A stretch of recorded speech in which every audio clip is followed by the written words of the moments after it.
Hello, everyone. Jason Hagholm here, and I am joined by one of the many great voices in the realm of combat sports. You know him from his run with Bellator Mixed Martial Arts, but you can still hear him with FAC on USA Fight Pass, Bare Knuckle Boxing, which is on Fight TV, and now with Triller Fight Club, as he's the rules analyst expert for this upcoming big pay-per-view on Saturday night, Ben Askren versus Jake Paul. It's Sean Wheelock. Sean, long time no chat, but always a fun time when we get together and talk all things combat sports. Jason, thank you. And, I was just saying off air, and I'm going to say it again publicly, man, you're such a big supporter of mine, and that does not go unnoticed. You're always so positive. You always mention on the numerous shows across a wide variety of combat sports I do, and I really appreciate it. And I was happy to hear from you. Yeah, the last time we talked, it was 2014 or 2015? Yeah. And I was still the play-by-play voice of Bellator. So a lot has obviously changed for me, and a lot has certainly changed for Bellator. I think John McCarthy is one of my best friends, and he is crushing it, man. I'm so happy for John and what he does at Bellator. But John and I were talking, and I think the only person left from that original group is Michael C. Williams, the cage announcer. Mm-hmm. And I'm talking camera people, production people, audio people, the people who build the cage, operations, ownership, management. Everybody is gone. There are a handful of fighters there, but not that many. But I think of that original 2010 group, I think Michael C. Williams is the sole survivor. Yeah, I mean, we were talking like 6 years ago, which is like 2015, as you were winding down your time there in Bellator. Right. Sean, like, what have you thought now, I guess, before we can talk about the Triller stuff? Like, what have you thought of the Bellator presentation, as it has done many different new faces in that 6 years and many different networks, but it seems like they have a solid roadmap right now with this new deal with Showtime. But I mean, Bellator's obviously got to be a big part of your heart, because that really helped put you out there more so than the MO and stuff you were doing beforehand. Oh yeah, absolutely. And I was at Pride. I think I was the second to last person hired by Pride, but that was at the tail end. And, had things gone differently, maybe I'm still going to Japan, 10 times a year, but it's the long twisty road of MMA. But Pride was a great opportunity for me. Not many people remember I did Pride because I was there at the very end, but Pride led me to M1, and M1 led me directly with my broadcast partner, Jimmy Smith, to Bellator, and Bellator changed my career. Absolutely. I had been mainly a soccer commentator, but I always wanted to be a fight commentator. There just weren't a lot of MMA jobs. If you think about it, really pre-2008, it was the UFC and Pro Elite and not many other things, really. And things started to open up then. But yeah, Bellator was a wonderful experience, especially that first year before Viacom took over majority ownership, when it was Bjorn Rebney, and we would have our team dinners. We fought on Thursday nights on Fox Sports Net. We would have our team dinners on Wednesday nights, and it was a core group. Jimmy Smith and the late Adam Geller, who was our fantastic researcher, the late Robbie Biner, who was our wonderful producer, and a nice course, Sam Kaplan, our matchmaker, a core group, and out with Bjorn Rebney. Those are really special times. And, I see Bellator now. Like I said, John McCarthy is one of my best friends. I watch every Bellator, but full disclosure, I watch everything, man. I was teasing McCarthy. I think we may have been the only two people who watched every PFL, but that's the way we're wired. It's a much different promotion. I'm not saying it's better. I'm not saying it's worse. It's a much different promotion under Scott Coker, because he's put in his vision than what Bjorn Rebney laid out when he hired Jimmy Smith and myself back in, I guess, the winter of 2009 going into 2010. It was tournament based. It was seasons. And, what I felt was revolutionary on Bellator, we came out of the gate and we had 12 shows on national television in 12 weeks. And out of that original group comes Hector Lombard, Eddie Alvarez, Joe Warren, Ben Askren. Phenomenal. But it was the same channel, the same day, and the same time, 12 weeks in a row. And I really thought that was a smart concept to launch a brand new promotion. And I mean, in a way, Bellator is kind of the blueprint to this new version of the PFL, right? With the season format where they have the playoffs and whatnot, which maybe spins a bit of a difference on it. But Bellator's, I mean, I miss those Bellator days. There was real fun days, and there was so much easy accessibility with it in Canada on the score. Like, absolutely, yeah. I'm fine with Bellator being on YouTube, but there's something about being on a network that cares about MMA as much as the score did. But yeah, we were on the score in your country of Canada, and in my country of the US, we were on Fox Sports Net. So when I say national TV, we were on nationally in Canada and in the United States. And you know, I look back at Bellator. It's almost like if you had a great high school experience. Like, I am so appreciative of that time, but it's nothing that I want to go back to. I was there. I loved it. I had a great time, but I'm not wistful for going back. Now, I would love to commentate something with Big John McCarthy sometime. That's something that John and I talk about a lot. I don't know, maybe we'll do a submission grappling show together. But in terms of Bellator, it was something. It happened. I did 129 straight shows, and I'm really thankful for that time. Yeah, we definitely appreciated your work there with Bellator. And I mean, it's not like you're doing nothing, Sean. I mean, as you said to me off air, you're working more now than ever before, and you're going to be on this Triller broadcast on Saturday. And, you know, you told me before we talked, like, you're doing something you really love to do. You get to be the rules guy. You don't really have to worry about being play-by-play. You're in charge of the rules, and I know you do a lot of work with the Kansas State Athletic Commission, but how'd this all come about for you, Sean? How'd you get involved with Triller? Yeah, it's a great question, Jason. And I'll say, as you know, as I've been putting over Bjorn Rebney in the early days at Bellator, what drew me to them, and I had a pretty sweet gig at M1, man. We were going to Europe 15 times a year, and they were taking good care of me. But what drew me to Bellator and to Bjorn Rebney, and why I bought into his vision, was the creativity and the innovation. And here we are 11 years later, and what Ryan Kavanaugh is laying out is the creativity and the innovation, and the team that he has assembled. From Peter Kahn, who's the chief boxing officer, which is the greatest title I've ever heard, by the way. I wish I could be a chief fight officer somewhere. That's awesome, man. I love that title. But Peter's a good friend. Peter was instrumental in getting me involved. Michael Weber at Fight TV. But Ryan Kavanaugh, it's his vision, you know, like so many other people. I think 1.8 million households. I was part of the buys on Tyson Jones, and I thought they are on to something. And I was so excited, just as a fan, as someone who's loved combat sports literally since I was 4 or 5 years old, and to be a part of this now. But through my relationship with a lot of people in the industry, including, as I mentioned, Peter Kahn, Michael Weber at Fight, we started talking. And immediately in the first conversation, I said, look, I know you think of me as a play-by-play guy, because that's basically what I am in this industry. But I have this idea, because I have this whole side gig where I was appointed to the Kansas Athletic Commission in 2015. I'm in my 7th year as national chairman of the MMA Rules and Regulations Committee. John McCarthy serves with me. He's been on the group since the beginning. Chris Lights Out Lytle is part of that group. You know, all of that is my lucrative non-paying work, all of the regulatory stuff. I started as a professional boxing referee when I was 22 years old. So I've always had that in me. There was a time before my TV career got going when my wife and I were first together. We weren't even married, just first together. We actually thought about moving from Kansas City to Las Vegas because I knew Mills Lane really well, and furthering my career on that, started to get TV work and went in that direction. But every once in a while, I've still made a cameo as a boxing referee as recently as 2018 on a house show.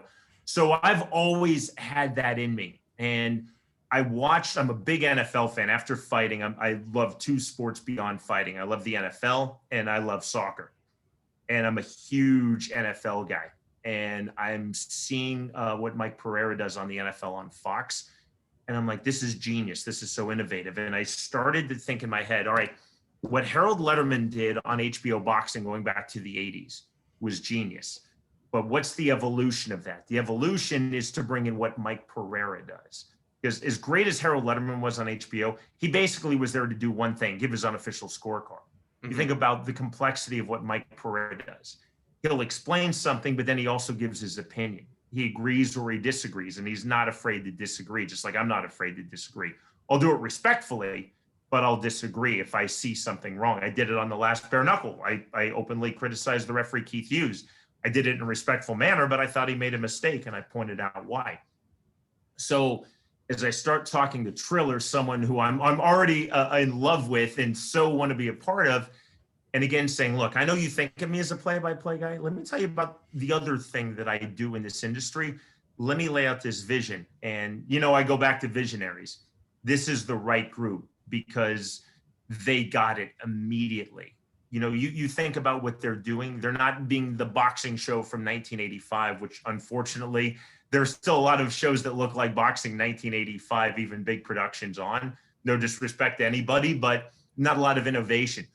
So I'm now with a group who gets it. They're creative, they're innovative, they're thinking out of the box. They want to take chances, and they understood what I was talking about immediately.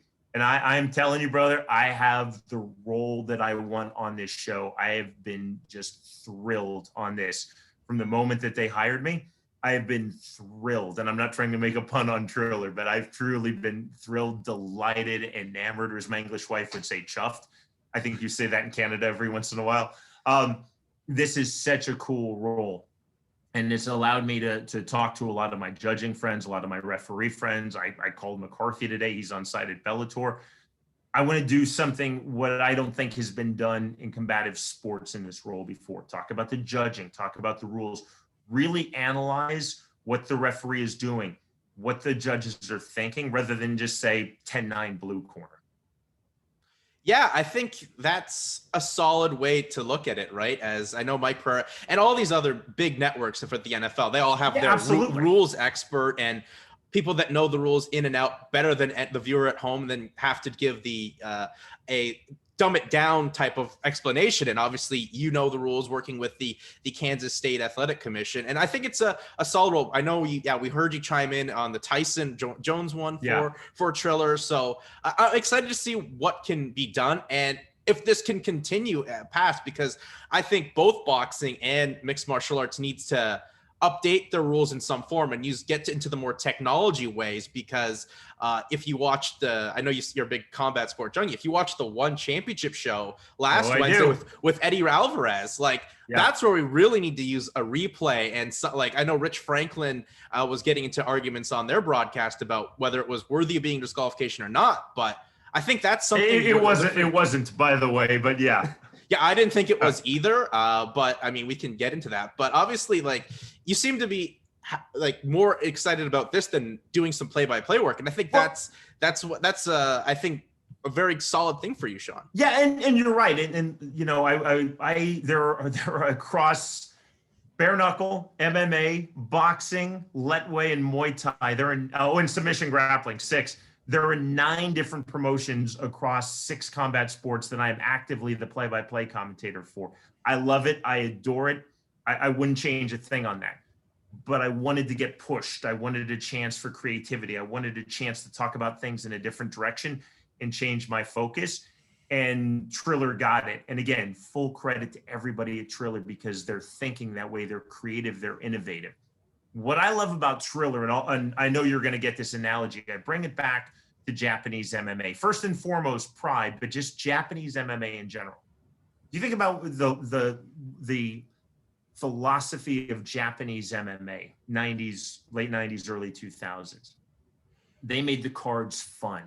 Mm-hmm. They had crazy fights, and they had the most serious fights on the planet with the best 2 fighters in that weight class on the planet. But then they would also have something that was really fun and exciting.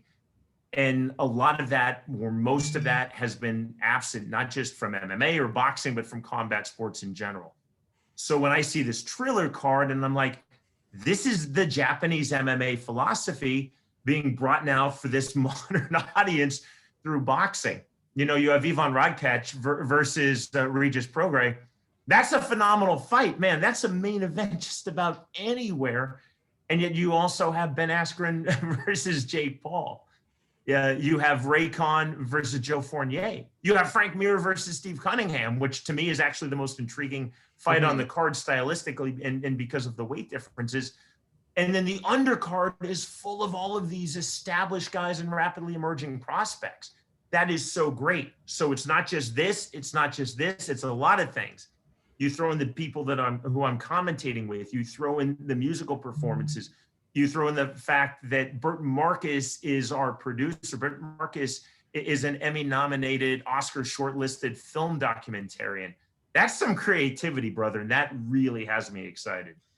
I think that's the perfect analogy, because that's what I was talking on the show I host with Bellator bantamweight Josh Hill. I was like, this is like the old Pride Freak show, but Yeah. brought up to North America, and it's not MMA, it's boxing. But just at the promotion Triller's done, like for the past week, I can't not be on YouTube and see an ad for Askren versus Paul. Oh, yeah. And it's like the promotion's crazy, and you've got to feel like you got in at the right time, Sean, with this Triller endeavor now, with them purchasing Fight, and like they're really going full head of steam on these Triller Fight Clubs and going forward.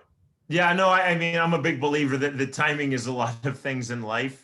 And, you know, I was at the right age. If you can see behind me here, you can see the UFC 1 poster. You know, I was at the right age where I was aware of it. And my mom paid the $14.95. And on November 12th, 1993, I watched UFC 1, and it literally changed my life. Absolutely. The next day, not only did I want to work in combat sports, but I wanted to figure out how to put somebody in a guard, because I'd never heard that term before. I mean, I'm from Shawnee, Kansas. Didn't know a lot about this stuff. I thought it was just martial arts and karate. Didn't know about these things called Muay Thai and Jiu-Jitsu and Sambo and Savate. UFC 1 changed my life, but the timing, had I been 5 years older, I may have been closed-minded. Had I been 5 years younger, I probably wouldn't have been interested. I would have been too young as a kid. Timing. I felt the opportunity with Bellator, being in from the beginning with Bjorn Rebney, and now this opportunity being in at Triller literally at the beginning. It's phenomenal for me. And I've never taken anything for granted in this industry. That's why I'm still the first guy there and the last guy to leave. And I hope my reputation precedes me on that, because not once do I ever think, yeah, okay, another show. Mills Lane was one of my heroes. Mills Lane, the great boxing referee, who actually married my wife and I, because he was off camera, but there's a photo with Mills marrying my wife and I. He was a district court judge at the time in Washoe County, which is Reno in Nevada. And I'd been to a few of his referee seminars, and I was usually the youngest person there. And for whatever reason, he liked me. And he wound up marrying us. My wife and I flew to Reno, and he married us. But I remember seeing Mills Lane on an interview, and he was a real hero of mine, still is. And they said, Mills, why do you work all of these small shows in like Pahrump, Nevada, when you literally work the biggest fights in the world? And he said, because to the two people in there, that's the biggest fight in the world. And I've taken that philosophy as a commentator. So, you know, you mentioned FAC. That's one of my MMA shows. That's an emerging Midwestern promotion owned by James Krause from the UFC and Joe Wooster. You know, on FAC, I'm going to have a lot of fighters who are 3-0 facing a 1-1 guy. But it's the most important show to them. So I don't have different levels of taking things seriously or trying. I'm trying just as hard on Triller as I am on FAC, as I am on BKFC, as I am on Lion Fight. Because if someone has thought enough of me to hire me and give me that opportunity, they're getting my 100% effort. They're getting my preparation. I'm the first guy on site. I'm doing all of my fighter interviews. You know, that's another thing. I'm huge on fighter interviews. And there were some people in the new regime, and I'm not talking Scott Coker, I'm talking on the TV side, but they couldn't understand why I would want to sit and talk with the prelim guys, because they thought only the top of the card mattered. And I said, because we're commentating it. Why would I give any less credence or any less time or any less effort to a prelim just because it's a pro debut or against the 2-0 kid than I am to our main event Bellator title fight? That's just the way that I'm wired, and that's the way I've always approached this industry. If someone wants to bring me on, I'm giving them my best effort, and that's what I think this has to be about. It has to be about consistency. It has to be about bringing it. Yeah, I'm definitely psyched on Triller, and this is a new role, and I'm so thrilled to be a part of this. But they're going to get the same effort, which is the best that I can do, that everyone who brings me on does.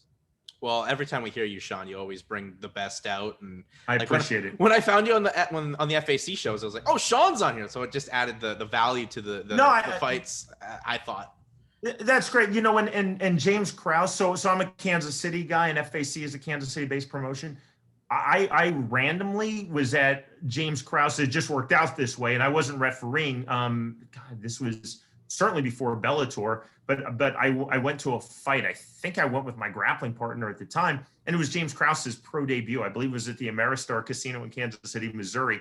And I remember talking to James backstage, and we've hit it off. So that's considerably over 15 years ago, I believe. So when James got his Fight Pass deal and told me about it, I was like, dude, I'm there. Absolutely, 100%. And I adore that show, and it is so much fun. I'm a guy who loves to work. And, you know, we talked about with Bellator, contractually, I think with Bellator, we did 25 shows a year. It was less after Bjorn was gone and Scott Coker came in, but I believe it was always 25 shows a year, maybe 26 in a couple of years. But I wasn't contractually allowed to do not just MMA, any other combat sport. I love the fact that I get to do all of these combat sports. If you said to me, and I know my agent doesn't want to hear this, Jason, but if you said to me, all right, we're going to pay you X. Now you can either do 50 shows for X or 10 shows for X. Brother, I'm taking the 50 shows because I love being there.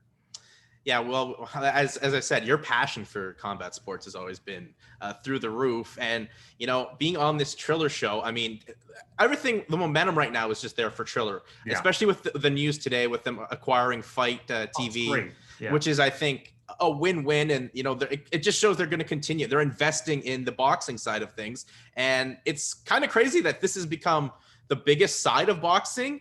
And I know DAZN's made an effort at it with Canelo Alvarez and whatnot, but it seems like these fights with, you know, a celebrity versus a actual combat sport athlete, or now with Oscar De La Hoya coming back in July, like Triller's got the right hook. And as you're talking about the vision, and the vision's there, and whether, you know, purists or not may not enjoy it, they're still going to be paying the money to check this out. That's exactly right. You know, Art Davie, the creator of the UFC, who's basically like my father at this point. We talk every day, and I really love Art.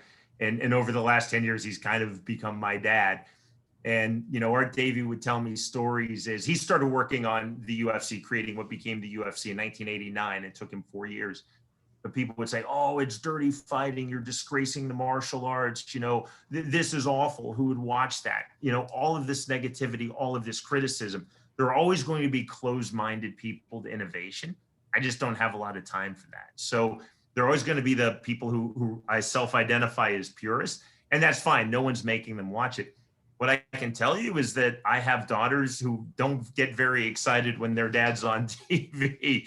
They really don't pay attention. They just know dad's going out of town. My girls are 10 and 15. They cannot wait to watch this Triller show. They've been talking to their friends. Here's how I know that Triller has touched a nerve in the fight community. My last 5 fights over the last couple of weeks that I've commentated in this order: bare knuckle, boxing. I did bare knuckle, boxing, MMA, boxing, Muay Thai. That's over the last 3 weeks or 4 weeks. Every single card of those 5 fighters have wanted to talk to me about this Triller show. What do you think Askren's going to do? What about Mir with that weight advantage? Wow, can Paul really box? What's going on with Raycon? You know, you don't get a lot of that cross-pollination. A lot of times people are in their own lane. But these are fighters, and you think, you know, across a wide variety of combat sports, and they're transfixed on this. And I'll give credit to my buddy Peter Kahn. I mean, this is some genius matchmaking. Ben Askren, who I was having a call on a production call earlier today. I said, you know, there have been more decorated wrestlers than Ben Askren. Ben Askren was in the Olympics. He finished 7th in his weight class in freestyle in Beijing in 2008. There have been obviously Olympic gold medalists, Olympic silver medalists, world champions in Greco and freestyle. No one from me ever used their wrestling better and more effectively in MMA than Ben Askren, because he never thought, oh, I'm Mike Tyson because I learned how to throw an overhand right or a lead left hook or a 1-2. Ben stayed within himself, and that's what made him so great. So Ben Askren used his striking to come in, implement his wrestling, and then his top game, which no one could ever figure out a way to escape. Even Demi and Maya struggled with that top game. Maya just implemented his own top game, but no one ever was able to solve Ben's top pressure. But Ben had that type of style. And then when you look at Paul coming in, people can say the opponents. The reality is he takes this extremely seriously. And the punch that he knocked out Nate Robinson, I don't care if it's Nate Robinson. I don't care who it is. that is a well-timed, well-thrown punch. He is a serious professional boxer. Stylistically, that gets me really excited, and I think that gets you excited and people watching, and that's why this is main event. You look at the co-main, Steve Cunningham, who gave away about 45 pounds when he fought Tyson Fury and knocked him down in the second round, wound up getting stopped and knocked down Tyson Fury. Now he's fighting Frank Mir. And I saw Frank at our bare knuckle in November. And then I actually commentated his daughter Bella's pro debut and Icon on UFC Fight Pass last fall in Mexico. I think Frank is going to try to come in about 265, 270. Steve Cunningham, I'm guessing, is normally right around 205 to 210. That's so interesting for me because even though Frank Mir, even before Fabricio Verdum, had that great big man's jiu-jitsu, and was UFC world champion, then an interim world champion, proficient at striking, but that's not why he was a great MMA heavyweight. In fact, I think his striking has gotten better post-UFC, but he has phenomenal power, 265, 270 pounds, phenomenal power. Steve Cunningham, obviously he's the better technical boxer. What does he do with that size? What does he do with that pressure? What does he do with that power? That's such an intriguing fight for me. Yeah, it's one that it caught me, interests me as well, because I know it was supposed to be Mir and Antonio Tarver. Obviously, Tarver's no longer on the card, but Steve Cunningham may not be a worldwide renowned heavyweight, but a heavyweight champion in boxing regardless, right? Like you can't disrespect that. And versus Frank Mir, and I'm of the belief like Frank, legend in mixed martial arts, but this is like taking me back like 10 years where it was the boxer versus the MMA fighter in boxing. And I don't know, like I want Frank to do well, but I'm worried about Frank a little bit in this one because this is Cunningham's world. Yeah, Frank is such a smart guy and he's such an analytical guy, and he understands what he can and cannot do. And Chris Lytle and I talk about this all the time on and off the air at BKFC shows and then just privately during the week when we call each other. As we talk about fights, we talk about range. And I think the Paul Askren fight is about range, but I really think that the Cunningham Mir fight is about range. What Frank Mir cannot do is stand in the center of the ring and trade. And the first person who knows that is Frank Mir. What Frank Mir can do is use what I believe is probably going to be somewhere between a 50 to 65 pound weight advantage.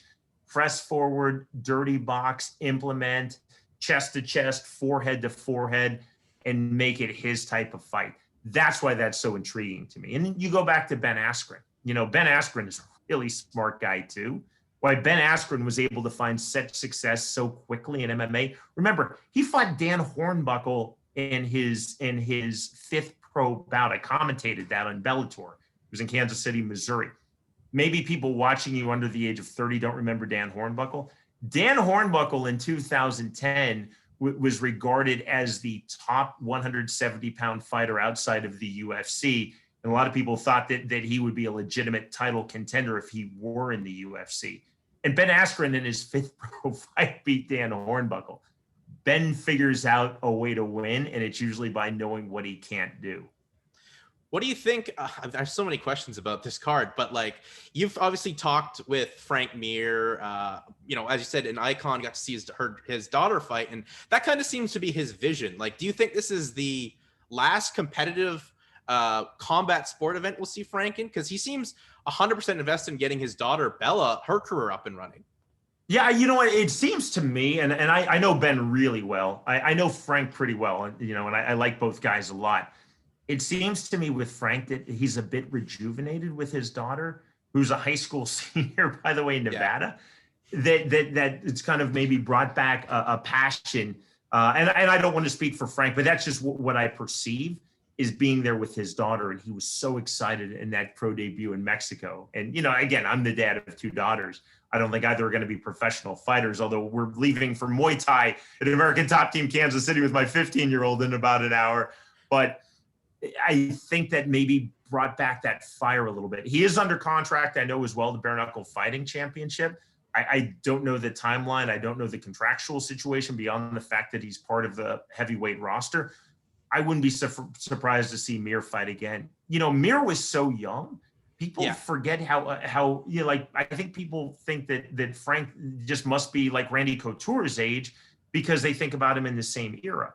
But you know, Frank, I believe pro debuted in MMA when he was 19, and I believe he was Yeah. in the UFC at 20. You know, Frank looks great. He's a big guy, but he looks great. And you know, in his early 40s, especially for heavyweights in any combat sport, Jason, you know as well as I do, that's still a young man. Yeah, for sure. I mean, I'm just interested because it seems like everything I'd seen with his daughter, he seems really wanting to get her career going. And I think for the combat sport fan, like Frank had taken some serious punishment towards the end of his, Absolutely. run in the UFC, and he didn't look the greatest in Bellator. But I just don't want to see him get hurt against, Cunningham this Saturday night. So hopefully, if he does bare knuckle, whatever, but he seems like he's being a great dad with his daughter and giving her all the advice Yeah. she needs. Yeah, that is some look, I don't brag on anything like on commentating. I do what I do. You know, some people are very nice to me like you, but I will say I feel like I'm a great dad. That's the one thing I'll say. All of my Kansas humbleness aside, I feel like I'm a great dad. And I feel like I recognize fellow great dads.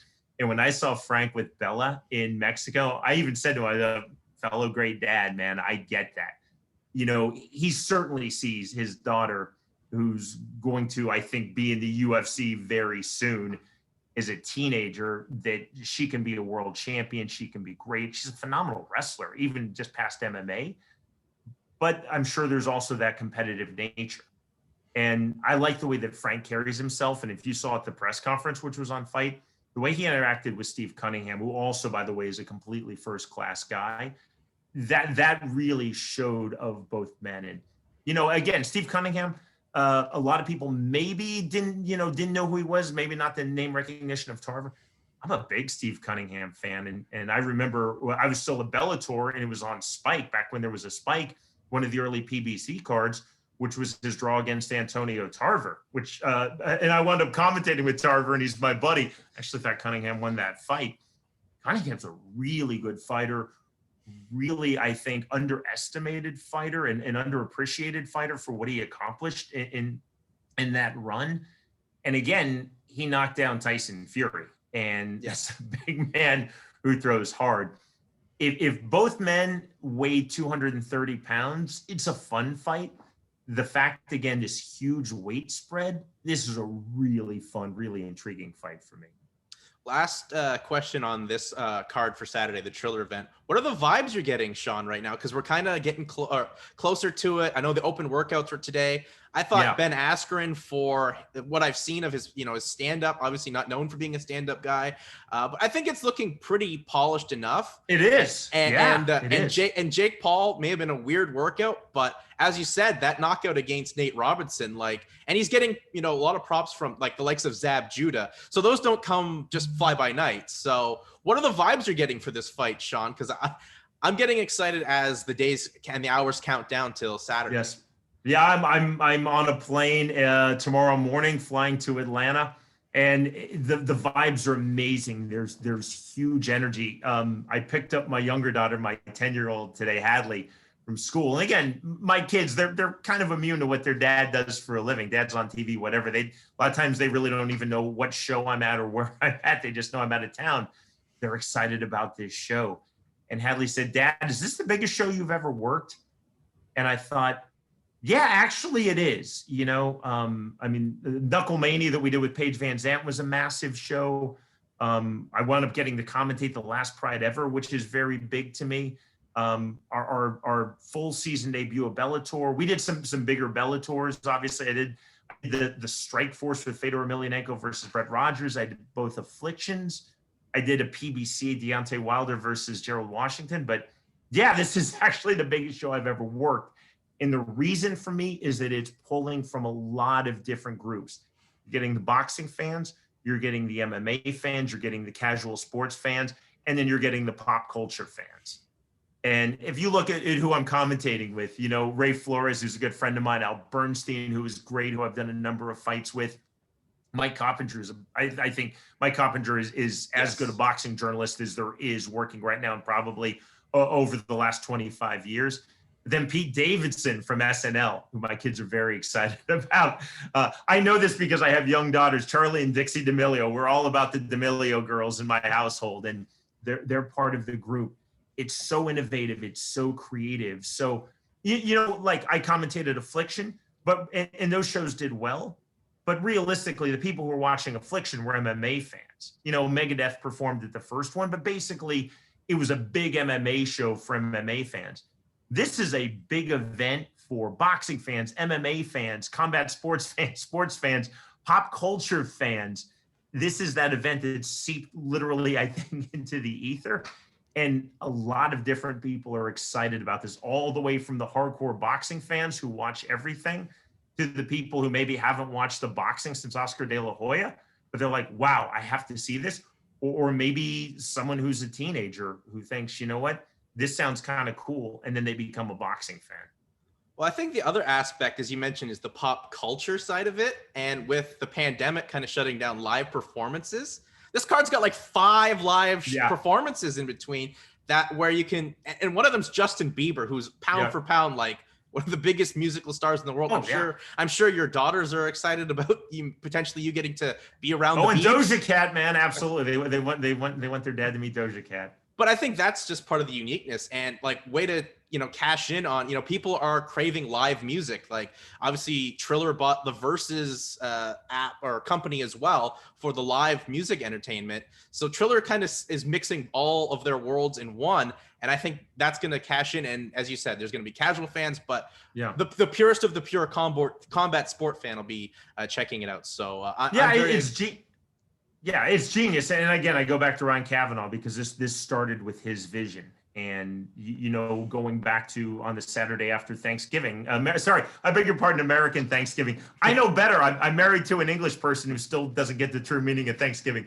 Back to the Saturday in November after American Thanksgiving that I don't know when Canadian Thanksgiving is, by the way. I know it's in October. It's in October. October like 12th. My wife doesn't get either one being from England. But, Ryan Kavanaugh putting that vision together and then seeing what worked on that show and then going to the next level. The man's a visionary. I'm telling you, again, to be able to look at a sport, any sport, and then think completely outside of the box and to think, how do we make this better? How do we make this unique? How do we bring in new fans? How do we appease current fans? That's genius, man. And that's what I feel like I'm a part of.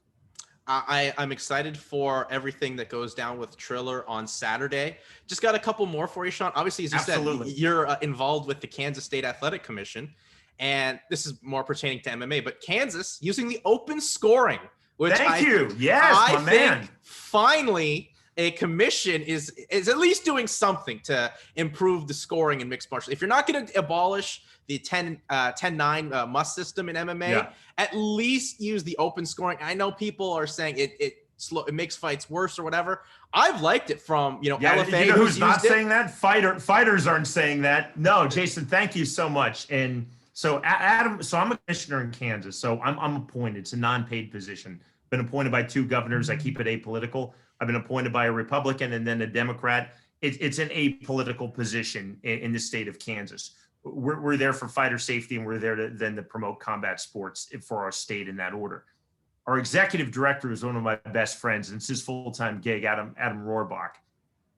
He started harping on me about open scoring, and especially in the pre-pandemic world, when basically every weekend of my life, I'm either commentating a fight, or if I'm not commentating, I'm at a house show somewhere in Kansas sitting next to Adam at the Kansas Athletic Commission table. Adam came to the Kansas Athletic Commission as a Division I softball coach. And by his own admissions, he wasn't a fight fan or a fight guy. So he brings up a lot of interesting things. Some things I'm like, Adam, that's ridiculous. Others I'm like, that's intriguing. So he brought up open scoring. And immediately I defaulted. I'm like, that's ridiculous. It'll never work. The WBC has tried it. I've commentated fights in Mexico. You can't hear it. It doesn't work. He didn't know any of that. He just said, well, why don't we do this? And I caught myself. I thought, I pride myself on being an extremely open-minded person. I really pride myself on that. And I reflexively said no, because that's what I had heard in the industry. Then I called my boy, Chris Lytle. I said, Chris, what do you think of this? He goes, man, it's brilliant. I said, what about the people who say, well, if you know you're winning in the last round, you'll coast? He said, yeah, the people who say that have never fought. Yeah. Fighters don't think like that. And, and this is a guy, not only what he did in the UFC, Chris was 13-1-1 as a pro boxer, 3-0 in bare knuckle. So Chris gets it. He's an authority. I thought, you know what? You're right. That's not what fighters say, and that's not what fighters think. So our commission, we think about things that we create as tools in the tool shed. So immediately, Jason, we laid it out. It was Adam's idea, and then I figured out how to implement it because I didn't want it to look foolish or any type of buffoonery, people running around. Then we said to the promotions, you can use this or not use this. Then at every fight, we go to every individual corner and say, we offer this in Kansas. If you don't want it, tell us. The implementation, and it's through Google Docs. So there's still, it's the paper ballot. We still have the paper ballots. There's still the paper scorecards. They're collected. It's usually my 15-year-old daughter, Ellie, when I'm at the card, she runs around, she collects them, takes like 12 seconds. It's immediately put in Google Docs by our chief inspector, populates onto tablets instantaneously. We have an inspector in both corners, separate from the inspectors who are tending to the fighters. They will hold it up, and they hold it up to the chief second, because it's not for the fighter to see, it's for the chief second to see. What if chief second does with that information is between that person and their fighter. We have not once had someone say, we don't want that information. Now, I can tell you, Joe Wilk, my former broadcast partner at Victory, he told me after the David Rickles Cliff Wright fight in bare knuckle, he knew the scores, but he was lying to Rickles because he wanted Rickles to go for the knockout. And that validates why we give it to the chief second, the trainer, the coach. We don't give it to the fighter. But it's completely open. Lion Fight shows, they've had their last 2 shows in Kansas. They said that they didn't like it. We said, fine. We're not here to advocate for or against it. But Invicta's loved it. LFA has loved it. All of our house shows have loved it. Bare Knuckle loves it. It's innovative. And what you're seeing is that it's destroying, man, and I mean destroying the old stereotypes. So we've actually collected data. We looked at a sample of fights before and after, and we just used MMA, although we've had it in boxing and bare knuckle, but it was our biggest statistical pool, where a fighter had an insurmountable lead on the scorecards. The only way they could lose was to be finished, submitted right, or TKO'd or knocked out. They had an insurmountable lead. What percentage of the time did they win the final round? So, for instance, you're up 2-0 going into the 3rd round. You're up 4-0 or 3-1 going into the 5th round. The fighters under open scoring who had that insurmountable lead actually win a higher percentage of the final round. It's the craziest thing, which is completely polar opposite of what the naysayers said, which is that in the final round they would coast. And we've had fights, especially in Invicta, where the fighters know it's 2-2 going into that 5th round, and those 5th rounds are something special. I'm a knowledge is power guy. When is it not good to have knowledge and to have information? We offer it, we have it, we've implemented it. My only surprise, I knew it would work. I knew people would love it. My only surprise is that other states haven't jumped on board. Yeah, that was going to be my next question. Is Kansas seems to be a commission that's willing to try new things, and I think that's just right now a start. At least try something, because the shows I saw last weekend, one in Vegas and one in Connecticut, some judging was awful. And so if some of these fighters could have maybe known the scores, it would have maybe changed their perspective going into a 3rd and final round or what have you. But absolutely. But obviously, how do you get this adapted? Obviously, commissions are old hats, but how do you get this tried to be adapted by like a Nevada or a California commission, even though they really haven't had many cards since the pandemic? But and what other ideas are you guys cooking up in Kansas? Because this is the trial by fire type of a commission that Kansas has become. I'll tell you I'll answer your first question first. Trying to get involved in another commission's business is like telling someone else how to run their marriage and treat their kids. Yeah. It's a losing game. And I learned that the hard way when in 2015 I was appointed chairman by Mike Mazzulli of MMA Rules and Regs Committee. And we passed heel strikes to the kidney. And suddenly I was the worst person in combat sports. It was ridiculous. How dare you do that? What I've learned is, look, every commission is autonomous. The ABC is really a confederation, the Association of Boxing Commissions and Combative Sports. It's a confederation, but every commission has sole autonomy. If you and your commission wanted to allow soccer kicks to the head, if you can get it through your state government or your tribe or your provincial government in Canada, you can do it. If you want to put a fighter who's under suspension from another commission or USADA or the IOC or WADA on, that's your own business. Full autonomy. What I've learned is that commissions don't want to be talked to. They don't want to be told how to run their commission. They all think that they do it the right way. We've had a number of like-minded and open-minded commissions reach out to us and ask how we do it, how we implement it, what we think of it, what's working, what's not working. And we've done that. But, if you would have asked me in 2015, would I go and advocate for it and talk to other states? Oh yeah, man, absolutely. Now I've learned the hard way through heel strikes through the kidneys and the grounded fighter rule. Nah, if they want to do it, they can inquire like a lot of states have. I know that it works. I know how much the fighters love it. Again, we've never had a fighter complain. Why would you? Why would you not want to know that? And again, we're giving it to the chief second.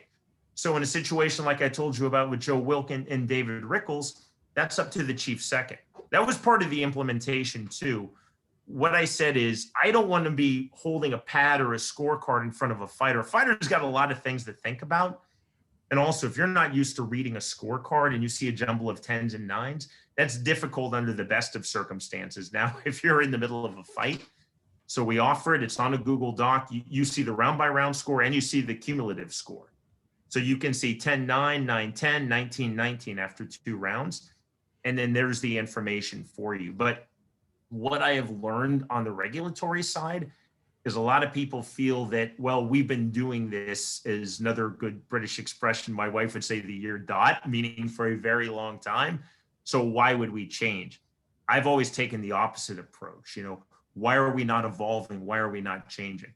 McCarthy, when I got appointed to the Kansas Athletic Commission, said, Sean, you have to understand, you're not Nevada, you're not New York, you're not California, you're not Texas, you're Kansas. If you want to make your state and your commission better, you're going to have to take chances. And man, I really took that to heart.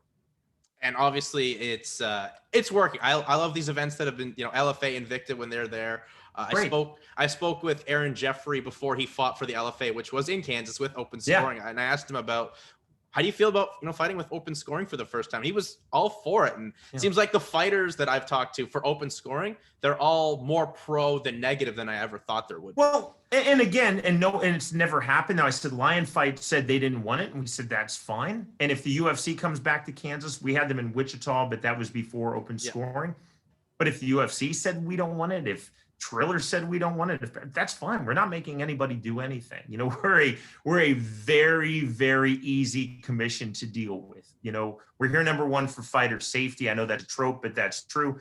But then we're here. It's your show. It's not our show. It's your show. And not every commission feels that way. But if a fighter was against open scoring, and again, I've never seen this, that's fine. The inspector's not going to take that iPad with the Google Docs into your corner. They're just going to stay seated and you'll never know. But why would you not want to know the score? Yeah, exactly. If all major sports, every team knows the score. If they're down, they can find a way to come back. I feel a fighter has that. And Sean, last one for you here, and this is gonna be a super softie. What's the deal with the Diet Mountain Dew? Oh, okay. So I appreciate that. So for a long time, and I mean a long time, I drink Diet Mountain Dew, and look, I'm completely enamored of caffeine. I always have to thank you for getting it right, Jason. People always say Mountain Dew, and I have to say no, it's Diet Mountain Dew. I'm not in it for the sugar. I'm in it for the caffeine. In real life, meaning when I'm not a TV commentator, I drink it during daytime hours, usually first thing in the morning, which isn't a really good sign because I'm an otherwise pretty healthy person. Go to the gym and I'll have one. And that's kind of it. I try not to drink it in the evening. But what I found in my evolutionary process as a commentator is that it's such a great drink because it's very smooth on my vocal cords. I drink it at room temperature too, by the way. Smooth on my vocal cords, keeps me hydrated. But you have to think some of these shows like Bare Knuckle, that's like a 5-hour show we're doing. So I think our Triller broadcast is set for a minimum of 4 hours.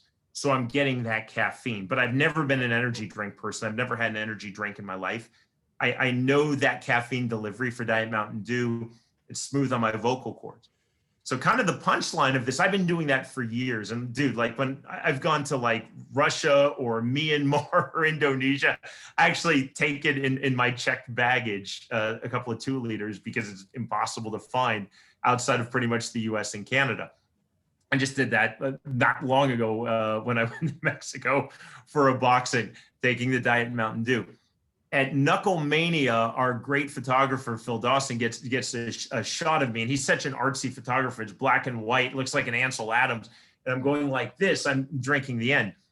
Our matchmaker, Nate Shook, was like, dude, that's the funniest Photoshop thing I've ever seen. He even got like the bottle cap. I said, Photoshop? That was real. What are you talking about? I said, how long have we been working together? Have you never looked under my right leg? There's a Diet Mountain Dew. So then the next show, I took a photo is an inside joke for Nate Shook, and I got a lot of good response on social media. So since that show in early February, and I'll be doing it again on Triller, I take the Diet Mountain Dew. A lot of people have asked me, am I looking for a sponsorship? I'm not saying no, but that's not the end game. If Diet Mountain Dew, the PepsiCo wants to sponsor me with some free product, I'll take that.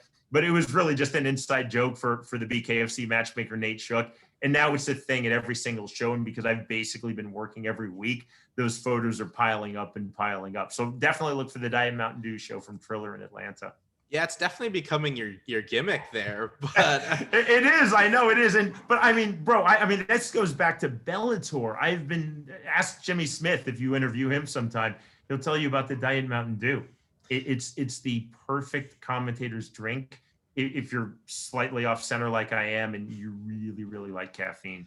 Do you crush that whole thing, or because I would say that'd be a little worrisome for me. Okay, so it depends. So like on a bare knuckle show, so you have to think if we're on the air for 4.5, 5 hours and I'm getting there minimum 2 hours early. So you're talking about a 7-hour plus day. So or evening. So through 7 hours, it's going down. Now, last week when I did Lion Fight Muay Thai, we only had 5 fights. So no, I had a lot of Diet Mountain Dew left in the 2 liter. But I take the 2 liter because it's there. I don't have to fumble around looking for other bottles. It's practicality. It depends on how many fights on the card. I have the feeling on Triller, because this is going to be for our broadcast, if I don't crush it, I'm going to get 90% through that bottle, through that 2 liter. Again, in real life, I'm not drinking it in the evening. I'm only drinking it in the daytime hours. Not that that makes any difference or makes it any less healthy or any better for me. Well, Sean, it was a blast to catch up with you. I'm glad I got the inside story on the Diet Mountain Dew and all the happenings that's happening for you. It's great to see you killing it, continuing to work, and Thanks, and as you said, like 5 different combat sports: boxing, MMA, bare knuckle boxing, submission grappling, and Muay Thai as well. So Every time I get to hear you out there, it's a bit of a blast from the past, but you're still at the same high level work rate. And I guess, obviously you're working Triller this week. What else do you got coming up down the pipeline? And where can people still follow you, Sean, on social media? Yeah, so I appreciate that. So we have Triller, and then we'll turn around, and then we have Bare Knuckle Fighting Championship coming up the week after that. Our friends that were talking about FAC, Fighting Alliance Championship in Kansas City. Julian Marquez, who is talking about someone killing it in the cage and on social media. Julian is my broadcast partner on that. Maybe not dating Miley Cyrus. I have to get it out of Julian when I see it. He just called out Patrick Mahomes in pickleball, which is pretty genius. Full credit to my 15-year-old Ellie, who has taken over her dad's Instagram. So I think it's Sean. I should know these things. I think it's Sean Wheelock Official. And so she told me Instagram is where I want to go. So I've been focusing a lot more on Instagram, and I'm getting it. It's fun. But I'm on Twitter, I'm on Facebook, I'm on Instagram. I pride myself when people reach out to me that I will always personally respond. And it's, I believe it's Sean Wheelock Official, but it's SEAN and then WHEELOCK. All right, Sean. You know what? I have to tell you, there's another kid. Sean, when I grew up in Kansas City, Sean was a very ethnic name, and I was called Scene all the time. It's not as ethnic probably in Canada, and it's not now, but it was like my name was Giuseppe or something. It was a very ethnic name in suburban Kansas City. So you still don't see as many Seans, at least in this card. It's still usually the SHAWN spelling. Wheelock is a really, really uncommon name.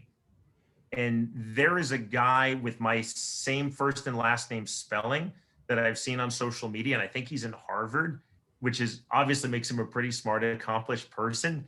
And I wonder if it's like, how are you linked in with the guy who talks about people getting punched in the head? I kind of feel bad for that kid because he's probably going to be like a biochemist or something. And he's probably getting in social media. It's like, oh, what do you think about this fight? Can you get me tickets? Can you get me on the card? It's kind of like the John Jones, the other John Jones on social media. Exactly. All right, Sean. Well, it was great catching up. Best of luck on Triller and getting to hear your voice on the upcoming events that you got lined up. And looking forward to talking to you again. Hopefully it won't be another 6 years or so. No, anytime, man. And no, again, I mean this sincerely. You're such a great supporter of my work and what I do, and I appreciate it. And thanks for what you do for combat sports, man. You're really a leading light in this industry. All right. Thanks, Sean. And once again, best of luck on Saturday with Triller. Thank you, Jason.